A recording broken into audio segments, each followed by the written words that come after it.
Thanks for stopping by. This is Free on Board, a podcast by Tridge. You're in the right place if you're looking to stay up to date with the latest food and agricultural news. Now, on to the updates.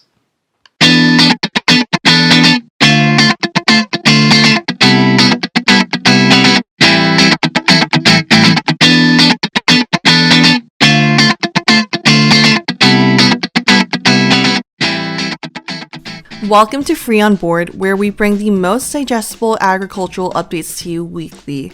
I'm Bia, a global market analyst here at Tridge. And I'm Ben, also a global market analyst here. Yes, and today we are covering Indonesia's export ban on palm oil, the free trade agreement between Australia and India, and finally, the case of Ecuadorian avocados. Yep, Bia. Some amazing midweek stories for all our listeners. So let's get right into it. For our first story, we are covering Indonesia's palm oil exports. Indonesia made not the fifth, no, not even the sixth ban, but the seventh policy change since the start of the year, which is the most serious of them all. Oh, the volatility. Tell me about the most recent policy announcement, Pia. Pemerintah melarang ekspor bahan baku minyak goreng dan minyak goreng mulai. That clip I just played, that's President Jokowi speaking on the fact that all exports of cooking oil will be banned starting April 28th, which was last Thursday. To note, Indonesia exports mostly processed palm oil, which falls under the scope of the ban. So I'm guessing that once this podcast is released, it would have been approximately a week since the ban had been executed? Yep, you're right. It would have been approximately 7 days. What's interesting about this policy is that there wasn't a particular termination date given with the new announcement. Are there speculations around how long this would approximately last? Not really, but there are assumptions that it could still very much be short term. Many analysts believe that the ban was put in place to secure food oil supplies for the upcoming Lebaran festival in Indonesia, which will take place between May 1st and May 2nd, and it could be lifted soon after. So it's an attempt to secure enough food oil for the festival. Now help me understand the significance of the Lebaran festival, Bia. Yeah, so as you know, Ben, 88% of the Indonesian population is Muslim. Lebaran is celebrated by Muslims worldwide because it marks the end of the month-long dawn to sunset fasting of Ramadan. Well, that makes sense. It's truly a time for festivities. I'm also curious about its repercussions on the global market. Yeah, the impact of the announcement was definitely felt in the market, Ben.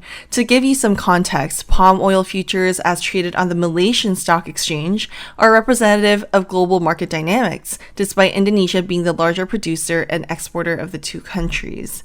Prices jumped 7% after the announcement on April 22nd, but dropped again by 2% after it was clarified that CPO was excluded. That's interesting. Was that all that happened? Nope, it wasn't, Ben. So I'm glad you asked. On Wednesday, April 27th, Indonesia reversed its position and stated that they would, indeed, also ban the exports of crude palm oil. What a sequence of events. I'm assuming that the market reacted to the reversal as well. Oh yeah, it did. After the ban was announced, the Indonesian rupiah dropped to an 8-month low, as markets expected export earnings to decline. By trying to help its most vulnerable citizens by keeping palm oil in the domestic market, Indonesia might have inadvertently increased the cost of imports through the depreciation of its currency and might have created higher price hikes. This, I feel, is quite a common theme across particular global markets. In South Africa, too, we're seeing massive price hikes in food oil, and it's only expected to get worse. It really is, Ben. We also saw quite pointedly earlier this year in Turkey when food prices rose to unforeseen levels. We discussed this in our first podcast episode, so if you're interested, please go check it out. Now, for our second story, we're going to talk about the free trade agreement between Australia and India and how it would affect the Australian wine market. Okay, wine expert, tell me more. The free trade agreement between Australia and India was signed on the 2nd of April 2022, and it is set to reduce tariffs from 150% to 100% on Australian wine, with CIF values over $5 per 750ml bottle. And on top of that, for wines with CIF values over $15 per bottle, tariffs will decrease to 75%. That's actually really great news for Australia. Yep, that's great news because Australian wine exports to India has already been increasing by 72% in volume to 2.5 million liters and 81% in value to $8.7 million in 2021. and that's expected to increase significantly in 2022 due to the free trade agreement. Right. For background, how was the Australian wine industry doing prior to the agreement? Well, the Australian wine industry struggled heavily during 2021, losing 30% of its export value. 30%? How so? What happened? On 26 March 2021, after several months of restrictions, China's government imposed tariffs ranging from 116% to 218% on bottled Australian wine imports that will last till 2026.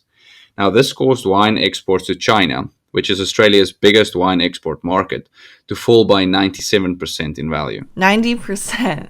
Wow. What did Australia do with all the wine not exported to China? Well, the closing of the Chinese market left about 25% of Australian wine grape crop without an obvious destination. Now, this caused Australia to stockpile quite a bit of the wine that it could not sell, which has put downward pressure on Australian wine prices, especially for red wine. Can you tell me why red wine prices are down more than white wine prices? Well, there's currently a high demand for quality dry white wines in the global market, so Australia is not struggling to find buyers for dry white wines. But this is not the case for dry red. There's currently an abundance of dry red in the market, and there's not an equivalent demand for that, which is driving Australian red wine prices down. I see, I understand. It seems like a case of high supply coupled with low demand for reds. Exactly. And this new deal with India would not replace the gap left by China, but it will help with diversification, and it's a vital first step towards addressing the national oversupply of wine in Australia. For our third story, we have Ecuadorian avocados. I love avocados, but Ecuadorian? I don't think I've encountered Ecuadorian avocados in South Africa yet. Yeah, avocado is definitely considered a non-traditional agricultural export product in Ecuador, but it's seen as a product with high potential for cultivation and exports. I bet, especially with how the world has been raving about the fruit. You're right, Ben. Gotta ride the tide while it's high. To give you a little more context, in 2021, Ecuadorian avocado exports reached 600 tons, which is a 175 increase compared to 2016. That's definitely riding the tide. Are there any forecasts on how much the market will grow? Yeah, with active initiatives from the Ecuadorian government, forecasts indicate that Ecuadorian avocado could be exported yearly to at least 34 global markets and generate $360 million in export revenue. That's an ambitious and profitable growth. But yeah, can you get us started on the takeaways, please? Of course, Ben. Indonesia, the largest exporter of palm oil in the world, has enacted their 7th policy change, which bans all palm oil exports. Unfortunately, it seems that the policy, which was intended to protect the domestic vegetable oil supply, might have backfired. With expectations that export earnings would decline, the Indonesian rupiah dropped to an 8-month low, making all sorts of imports extremely expensive for Indonesians. And for our second story, the free trade agreement signed by Australia and India on the 2nd of April 2022 is set to reduce tariffs on wine exports from Australia, which is expected to significantly increase the volume and value of wine exported to India. The new deal with India will help diversification and is a vital step towards reducing Australia's dependence on China for wine exports and addressing the national oversupply of wine. Lastly, Ecuadorian avocados. They are still considered somewhat of a newbie in the avocado market. The Ecuadorian avocado market is growing tremendously, with expectations that the fruit could be exported yearly to at least 34 global markets. And that's all we have for you today. See you next week. Bye.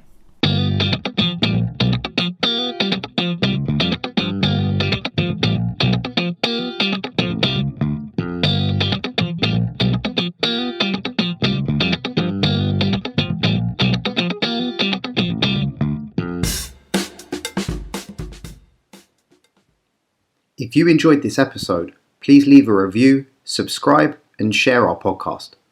Check out tridge.com/intelligence-data for more price analyses and up-to-date insights into the food and agriculture industry.